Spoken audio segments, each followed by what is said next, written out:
ကျမတို့ရဲ့ရဲဘော်တွေကဒုတ်ပြီးဓာပြီးကြည်ပြီးတဲ့သူတွေမဟုတ်ကြပါဘူးအဲ့ဒါကြောင့်မလို့လဲကြီးကာဝတ်ထားလို့အသက်အန္တရာယ်ဘေးကနေလွတ်မြောက်သွားကြတဲ့သူတွေရှိတယ်လို့ကြီးကာအစုံမတက်ဆင်ပေးထားနိုင်လို့အသက်ဆုံးရှုံးခဲ့ရတဲ့ရဲဘော်တွေလည်းအများကြီးရှိပါတယ်ဂျာမုန်းတို့တွေတစ်ချိန်မှာအိမ်ပြန်ခြင်းတယ်ဆိုတဲ့စိတ်ဆန္ဒရှိကြသလို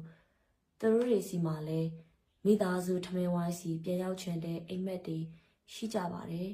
ပြီးတော့သူတို့စီမှာလည်းစောင့်နေကြတဲ့အရင်နှီးဆုံးသူတွေကိုစီရှိတယ်အဲ့ဒါကြောင့်မလို့မဖြစ်တာလို့ဒီစစ်အာဏာရှင်ကိုဖြုတ်ချဖို့တိုက်နေတဲ့ဒီတော်လှန်ရေးမှာဂျာမုန်းအနေနဲ့ကတော့အားလုံးချင်း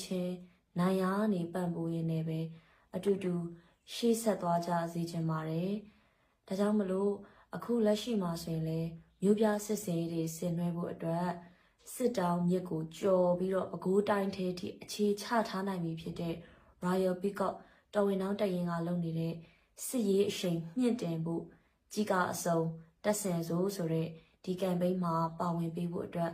အားလုံးကိုဖိတ်ခေါ်ချင်ပါတယ်ကြည်ပေးကြတဲ့အတွက်လည်းကျေးဇူးတင်ပါတယ်ရှင်